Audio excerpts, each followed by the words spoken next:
오늘 주신 말씀 마태복음 25장 1절부터 13절까지의 말씀을 교독해 올리겠습니다. 그때에 천국은 마치 등을 들고 신랑을 맞으러 나간 10처녀와 같다 하리니 미련한 자들은 등을 가지되 기름을 가지지 아니하고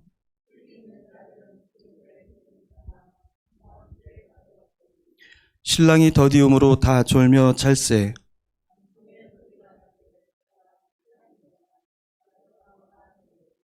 이에 그 처녀들이 다 일어나 등을 준비할세.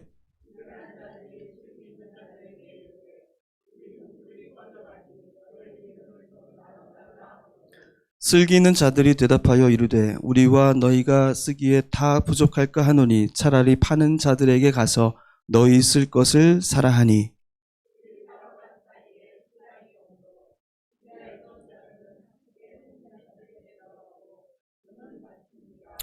그 후에 남은 처녀들이 와서 이르되 주여 주여 우리에게 열어주소서.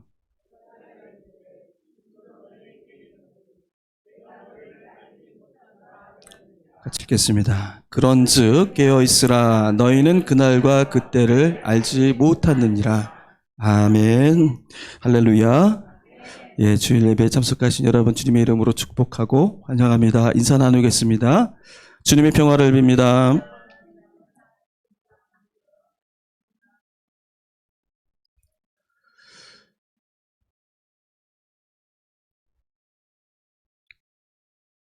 오늘 말씀은 심판의 마지막 때가 언제인지를 궁금해하는 사람들에게 주시는 예수님의 비유입니다. 이스라엘 사람들은 대개 결혼식을 밤중에 합니다. 아브라함에게 주신 약속이 있죠. 하늘의 별처럼 자손이 많아지게 하리라 라는 그러한 약속, 하나님의 약속들을 이제 확인하는 거예요. 기억하고 확인하기 위해서 그 별들을 보면서 밤중에 결혼식을 합니다.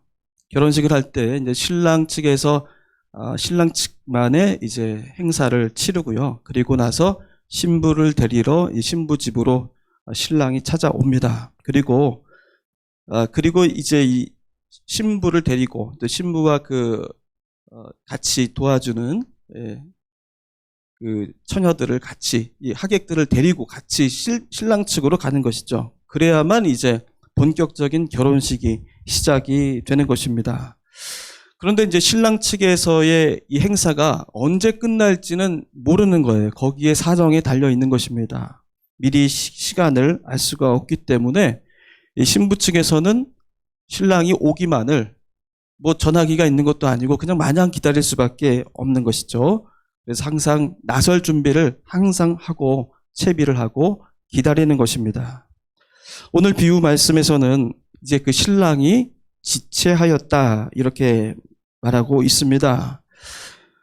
기다리던 처녀들은 그만 깜빡 졸고 말았죠. 그때 마침 신랑이 도착했다 이런 전가를 듣고서 허겁지겁 이제 기다리던 처녀들이 같이 신부와 함께 나갑니다. 10명이 있었는데 그중에 5은 기름을 넉넉히 준비했지만 5명은 그냥 빈잔을 들고 빈 등잔불을 들고 나간 것이에요. 그래서 기름을 준비하지 못한 5 어리석은 5 처녀는 그만 그 잔치 자리에 참여하지 못했다는 그러한 비유의 말씀입니다. 이 비유의 말씀을 우리가 좀 많이 들어왔고요. 또 어떤 교훈을 주시는지 너무나도 잘 알 수 있는 분명한 말씀입니다. 그런데 이 비유를 조금 비유의 본래 말씀하시고자 하는 뜻과 좀 다르게 해석하는 경우도 있어요. 이 비유를 졸다가 잔치자리에 참여하지 못했다라는 거기에 어떤 관심을 두고서 읽는 경우가 있습니다. 그런 이유가 있습니다. 13절 마지막에 깨어있으라라는 주님의 말씀 때문에 그래요. 그러니까 앞에 처녀들이 당연히 졸았던 것이 문제가 되지 않았는가 여기에 관심을 많이 가졌던 것이죠. 졸다가 기름을 준비하지 못했다라는 것 거기에 관심을 가지다 보니까 졸지 않는 게 중요하구나. 우리도 예배 시간에 가끔씩 졸잖아요. 예, 졸지 않는 게 중요하구나라고 이 조는 것에 관심을 갖게 되다 보니까 신앙생활을 어떻게 해야 되는지 거기에 관심을 많이 쏟는 것이에요. 우리가 항상 긴장을 놓치지 말고 언제 오실지 모르니까 항상 준비된 상태로 살아야 한다. 그 준비된 상태로 주님을 맞이하는 사람들만이 천국 잔치에 들어갈 수 있다. 물론 이런 신앙적 교훈이 전혀 다른 말씀은 아닙니다. 맞는 말씀이에요. 그런데 오늘 주시고자 하는 그 말씀의 가장 중요한 뜻과는 거리가 있다라는 것이죠. 늘 깨어 있어서 졸지 말고 또 만반의 준비를 다 하고 기다려야 된다라는 이 말씀을 가지고 신앙생활을 열심히 해야 된다라는 말로 우리가 그렇게 오해하곤 합니다. 그래서 교회 봉사도 열심히 해야 되고 교회 헌신도 열심히 해야 되고 뭐든지 열심히 해야 된다라는 그러한 우리의 준비된 모습들을 늘 게을리하지 말아야 한다라는 거 이렇게 우리가 읽곤 하죠. 그러나 하나님의 나라는 나의 공로로 주어지는 것이 결코 아닙니다. 그렇게 주어지면 그건 하나님 나라가 될 수가 없어요. 그거는 바리새인들 서기관들이 했던 잘못입니다. 하나님 나라는 나의 공로로 주어지는 것이 아니죠. 그래서 열심히 한다라는 것은 우리의 신앙에 있어서 구원에 있어서 필수적인 요소가 아닙니다. 오히려 그것이 나의 신앙을 왜곡시킬 수가 있어요. 그 열심히 나를 잘못된 신앙의 길로 인도할 수 있다라는 것입니다. 그럼 우리가 신앙을 열심히 한다라는 것은 뭐 전혀 불필요한 일인가 이렇게 말할 수도 있겠는데 절대로 그런 뜻은 아닙니다. 열심히 하지 않아도 된다라는 말이 아니라 그 열심 안에 무엇이 반드시 동반되어야 하는가를 말하는 거예요. 신앙의 실천과 형식이 있다면 그 안에 반드시 담아져야 할 그러한 속사람의 상태라는 것이 중요하다는 것을 말씀하는 것입니다. 등잔을 들고 있는 그 형식보다 그 등잔 안에 무엇이 들어있는가를 문제 삼는 것입니다. 혼인잔치에 초대받았다는 그 사실, 그래서 초대받은 누구나 그 등잔을 들고 있다는 그 사실보다 더 중요한 것은 그 초대받은 사람에 걸맞는 그 속사람의 정체성을 우리가 문제 삼고자 하는 것이에요. 왜 성경에서 예수님은 이 5 처녀를 어리석다고 그랬습니까? 저들이 단지 잠을 잤기 때문이 아니에요. 10 처녀 모두 다 잠이 들었어요. 등잔은 준비했지만 그 안에 반드시 있어야 할 기름을 충분히 준비하지 못했기 때문입니다. 오늘 말씀은 바로 그 기름이 없이 등잔만 들고서 기다리는 그 처녀들을 어리석다라고 말씀하고 있는 것입니다. 여러분 등잔을 들고 있는 모습, 그 모습을 보면 구별이 되지가 않죠. 다 신랑을 기다리는 모습처럼 똑같이 보입니다. 겉으로는 결코 구별되지 않습니다.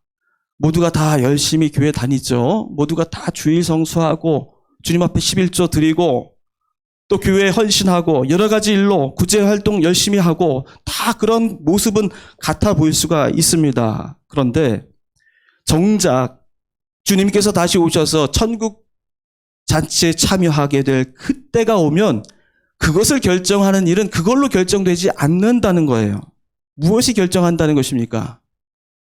잔치에 참여하는 그 기쁨은 등잔에 있는 것이 아니라 등잔 안에 있다라는 것입니다. 등잔의 형식과 겉모양이 중요한 것이 아니라 그 등잔 속에 합당하게 가야 할 것이 들어 있어야 한다는 것이에요. 여기서 등잔은 무엇을 말하는 것일까요? 여기서 등잔은 바로 신앙의 형식을 얘기하는 것입니다. 예를 들면 예배당의 외형이 될 수가 있겠고요. 교회 조직의 규모가 될 수가 있습니다. 주일 성수하는 나의 모습이 될 수가 있겠고요. 헌금 생활하는 나의 모습이 될 수가 있습니다. 교회의 사업과 행사들, 이러한 것들이 등잔에 해당하는 것들입니다. 이런 신앙의 외적인 형식들은 겉으로 눈으로 볼 수 있는 것이기 때문에 우리가 직접 점검하고 확인할 수 있는 것들이에요. 그래서 이 겉에 관련된, 형식에 관련된 것들은 사람들이 신경들을 많이 써요. 최대한 멋있고 아름답고 잘 보일 수 있도록 꾸미고, 우리도 그렇잖아요. 우리도 외형을 꾸미지 않습니까? 겉모양이라는 건 그런 것이죠. 형식이라는 건 그렇습니다. 그러나 진실로 우리를 구원에 이르게 하는 것은 하늘나라 잔치에 우리를 참여토록 하게 하는 그 결정적인 조건은 그런 외형적인 것에 있는 것이 아니라 그 안에, 보이지 않는 그 안에 무엇이 들어있느냐에 따라 결정된다는 것입니다. 겉에서는 보이지 않지만 그 모든 종교적인, 신앙적인 형식이 담고 있어야 할 그 중요한 가치에서 구원은 마침내 결정된다는 말이죠. 예수께서 말씀하시는 어리석은 5 처녀들은 등잔만 보고 등잔 속을 보지 못한 사람들입니다. 이 말씀은, 이 비유는 앞의 이야기들과 연결이 되어 있는 말씀이에요. 모두가 예루살렘의 웅장함에 눌려서 그것이, 그 예루살렘 성전의 웅장함이 자신의 신앙을 대신해 주는 것으로 그렇게 생각했습니다. 율법 생활을 구원받은 삶이라고 착각을 했어요. 아브라함의 자손이라는 자신의 혈통이 택함 받은 증거라고 그렇게 믿었습니다. 그런데 이런 것은 단지 등잔에 불과하다는 것이에요. 정작 중요한 그 기름이 그 등잔 안에 들어있지 않는다면 그것은 아무 소용이 없다는 것입니다. 형식적인 종교의 그 틀에 박혀서 하나님 자녀들이 반드시 지녀야 할 정의로움, 사랑, 믿음, 소망, 이 모든 것들을 다 버려버렸다라는 것입니다. 그것이 바로 유대사회가 예수님께서 질타하시고 그들을 저주하신 가장 중요한 이유가 되지 않았습니까? 그리스도인처럼 믿는 형식은 보이지만 그 안에 내 삶을 바꾸어낼 수 있는 그런 믿음이 없다는 것이에요. 등잔 안에 기름이 없다는 것은 현실에 대한 집착은 있어도 다가올 하나님 나라에 대한 소망은 없다는 것입니다. 서로 환대하고 웃지만 그 안에 정작 사랑이 없다라는 거예요. 우리가 믿음 생활 열심히 하는 모습처럼 보이지만 그 안에 정작 주님께서 주시는 기쁨은 없는 거예요. 소망이 없는 거예요. 하나님을 믿는다 하면서 그 삶이 구원받지 못한 여느 사람과 똑같다라는 것입니다. 여러분, 어리석은 처녀는 누구를 말합니까? 바로 내 속사람을 그리스도의 기름으로 채우지 못하면 우리는 그 어리석은 5 처녀와 다르지 않다는 것입니다. 우리는 등잔만 손질하느라고 거기에만 관심을 가져요. 기름이 떨어진 줄도 모르고 그렇게 마냥 손 놓고 기다리는 사람이 될 수 있다는 것입니다. 교회에서 정말 중요한 건 뭘까요? 그러면 그것은 그리스도에 대한 사랑이고 그리스도에 대한 믿음이고 그리스도에 대한 소망입니다. 내 안에 살아계신 그리스도가 바로 이 등잔 안에 들어 있어야 할 기름인 것입니다. 결국 빛을 내는 것은, 교회가 빛을 발하는 것은 그 기름이 타기 때문이죠.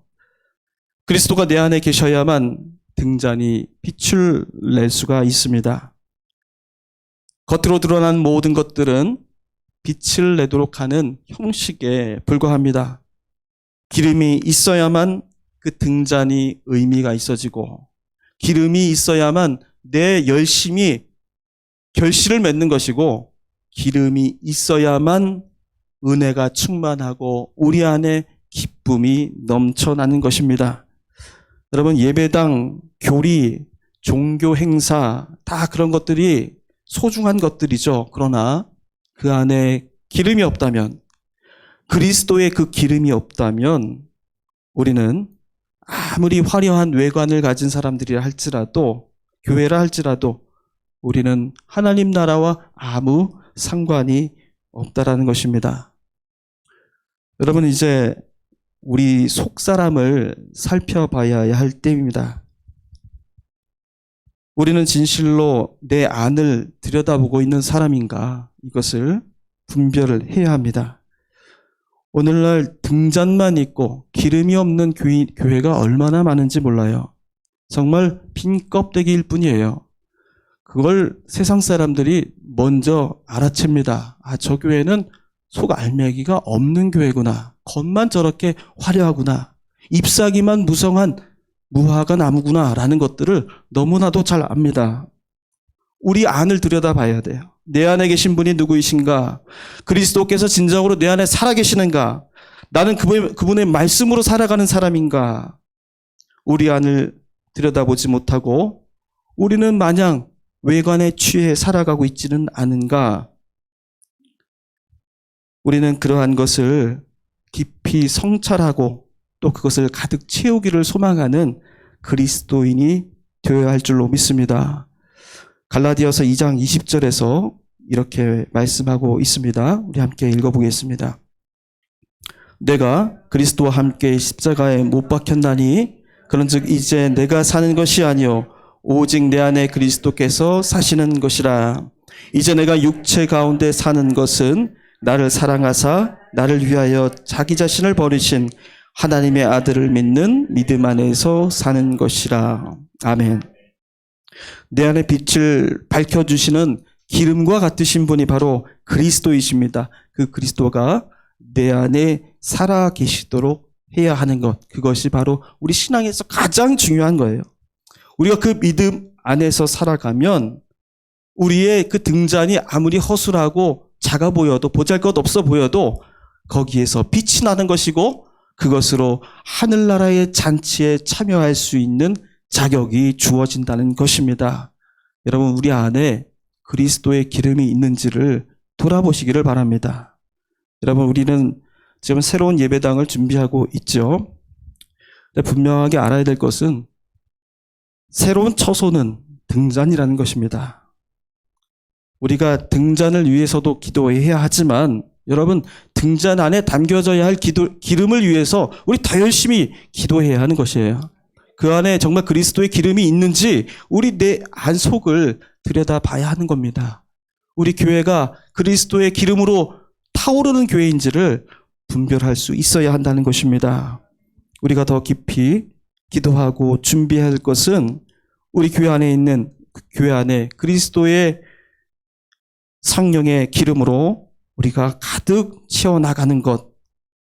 그래서 하나님 나라의 기쁨이 충만하고 또 죽어가는 생명을 살려내고 세상의 빛을 환히 밝히는 그러한 교회로 만들어가는 것입니다.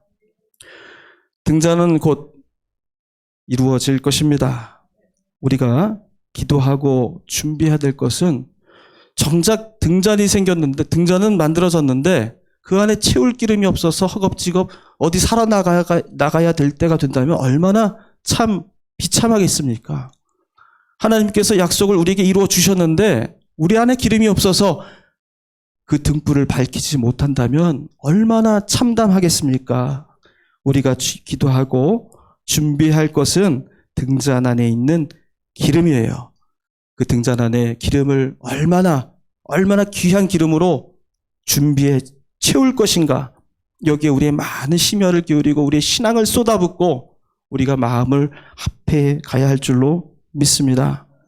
우리 안에 그리스도의 새 기름으로 충만히 채워져서 세상을 환히 밝히고 또 천국의 기쁨에 참여하는 우리 해림교회가 되기를 주님의 이름으로 축원합니다. 네, 기도하겠습니다.